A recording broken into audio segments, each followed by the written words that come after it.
नज़रिया अपना अपना है सबका, नज़रिया अपना अपना है सबका। कुछ लोग तो नीले अंबर के आंसू को भी बरसात समझ लेते हैं, बरसात समझ लेते हैं। हेलो फ्रेंड्स, मैं हूँ अलका यादव और आप सबको पता है हर सप्ताह मैं आप सबके लिए लेकर आती हूँ एक मोटिवेशनल स्टोरी। जी हाँ, इस बार भी लाई हूँ आप सबके लिए एक और कहानी और आज की कहानी का नाम है अपना अपना नज़रिया। एक बार की बात है, एक बार एक राज्य का राजा था। वो काफ़ी बूढ़ा हो चुका था, लेकिन केवल और केवल वो अपने स्वार्थ के बारे में ही सोचता रहता था। उसके दिमाग में बिल्कुल भी बात नहीं आती थी कि उसकी पुत्री बड़ी हो चुकी है, उसका विवाह कर देना चाहिए, उसका पुत्र भी बड़ा हो चुका है, उसका राज्याभिषेक कर देना चाहिए। किसी तरह से भी उसके दिमाग में इस तरह की बातें नहीं आती थी, केवल वो अपना ही सोचता रहता था। एक दिन उसने अपने भवन में भव्य सांस्कृतिक कार्यक्रम का आयोजन किया। आसपास के जो मित्र राजा थे या युवराज थे उन सबको बुलाया गया। बहुत सारे मंत्री, ब्राह्मण, सब लोगों को वहाँ पर आमंत्रित किया गया। इस तरह से पूरी रात वो कार्यक्रम चल रहा था। सारा कार्यक्रम होते होते बाद में नर्तकी के नाच का प्रोग्राम वहाँ चल रहा था और धीरे धीरे सुबह होने लग रही थी। एकदम से नर्तकी की नज़र पड़ी कि उसका जो तबले वाला है वो ऊँग रहा है।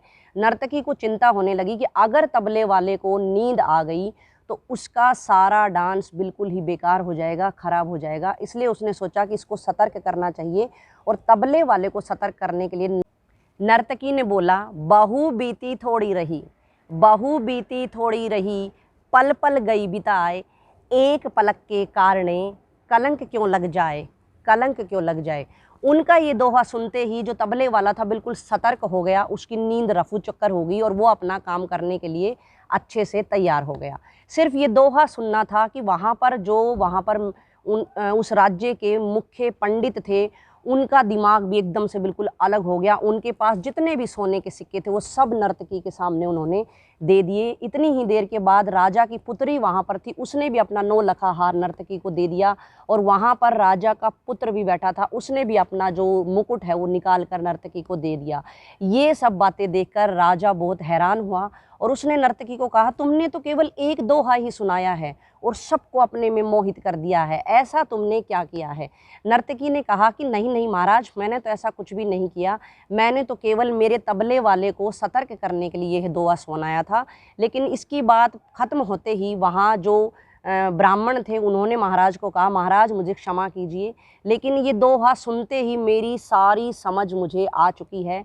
मैं पूरे जीवन भर भगवान की प्रार्थना करता रहा, भगवान के चरणों में लीन रहा और जब मेरा अंत समय आया है, वैराग्य लेने का समय आया है, उस समय मैं नर्तकी का नाच देखकर अपना सारा जीवन व्यर्थ कर रहा हूँ। मुझे तो यहाँ से अब जाना चाहिए, मैं वैराग्य ले रहा हूँ, मैं यहाँ से जा रहा हूँ। यह कहते ही वहाँ से वो ब्राह्मण चले गए। इसके बाद राजा ने अपनी पुत्री से पूछा तो पुत्री ने कहा कि महाराज, मेरी उम्र शादी की हो चुकी है, मेरे दिमाग में ये बात हर वक्त घूमती रहती थी, आप मेरी शादी का कुछ ध्यान ही नहीं दे रहे थे।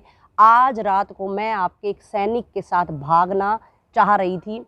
यह दोहा सुनते ही मेरे दिमाग में आया कि नर्तकी मुझे कहना चाह रही है कि शादी ही तो है, हो जाएगी, जब होनी होगी हो जाएगी और तुम्हारे पिता तुम्हारी शादी अवश्य करेंगे। आज रात को ये जो काम करने जा रही हूँ, इससे क्यों अपने पिता को तुम कलंकित कर रही हो। इसी तरह से यही बात जब युवराज से पूछी गई तो उन्होंने भी कहा कि आप मेरा राज्याभिषेक नहीं कर रहे थे, मेरे मन में भी ये काफ़ी दिनों से चल रहा था, तो आज रात मैंने ये आपके सैनिकों के साथ मिलकर एक कार्यक्रम बनाया हुआ था कि वो आज आपका कत्ल कर देते और मैं बाद में राज्याभिषेक अपना करवा लेता। तो नर्तकी का ये दोहा सुनते ही मुझे समझ में आ गया कि वो मुझे कहना चाह रही हैं कि अरे पगले, जो कुछ भी है, जितना भी राज्य है, ये सब कुछ तेरा ही तो है, आज नहीं तो कल मिलेगा, क्यों अपने पिता का कत्ल करके तू कलंकित हो रहा है। तो इस तरह से राजा के बेटे को ये बात समझ में आई। इन सब की बातें सुनकर राजा को भी समझ में आ चुका था कि मुझे भी अब वैराग्य ले लेना चाहिए, मुझे भी अब संन्यास ले लेना चाहिए। इसके बाद उसने तुरंत अपने बेटे का राज्याभिषेक कर दिया और पुत्री को कहा कि इस सभा में, इस कार्यक्रम में दूर दूर के राजा और उनके पुत्र आए हुए हैं, तुम्हें जो वर पसंद है उसके गले में वरमाला डालकर अपनी शादी कर सकती हो। पुत्री ने भी ऐसा ही किया। इस तरह से नर्तकी के केवल एक दोहे से राजा ने राज्याभिषेक किया अपने पुत्र का, पुत्री की शादी होगी। जो ब्राह्मण थे वो सन्यास की तरफ जा चुके थे। ये सब देखते हुए नर्तकी के मन में ख्याल आया, मेरे एक दोहे से सब लोगों में परिवर्तन आ गया है और मैं क्यों नहीं अब तक बदली। इसके बाद नर्तकी ने भी कहा, महाराज अब मैं आपसे विदा लेना चाहूँगी, अब मैं ये सारे काम बंद कर रही हूँ और मैं अपने आप को प्रभु के चरणों में लीन कर रही हूँ। अब केवल मैं प्रभु का नाम ही सुमरन किया करूँगी। इस तरह से केवल एक दोहे ने ही सबका जीवन बदल दिया। तो देखा दोस्तों और बच्चों, हम सबके जीवन में भी बहुत सारी बातें होती हैं, बहुत सारी घटनाएं होती हैं, लेकिन हम सब लोग हर बात को अपने हर अलग नज़रिए से सोचते हैं, देखते हैं। हर घटना पर भी हम अलग नज़रिए से उस पर ध्यान देते हैं। तो आप सब लोग, चाहे आप लोगों का कैसा भी नज़रिया हो, कोई भी बात हो रही हो, घटना घट रही हो, आप सब लोग अपनी सोच को सकारात्मक रखें। पॉजिटिव सोच रहेगी तो हम सब लोग अपने जीवन में अवश्य सफल होंगे।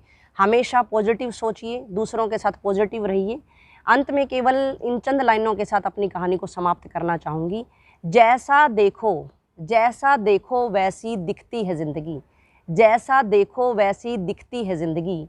नज़रिया बदलो तो बदल जाती है ज़िंदगी, नज़रिया बदलो तो बदल जाती है ज़िंदगी। आप लोग खुश रहें, सुरक्षित रहें, मेरे साथ यूं ही बने रहें। हर सप्ताह की तरह अगले सप्ताह फिर से मिलूंगी। तब तक के लिए नमस्कार।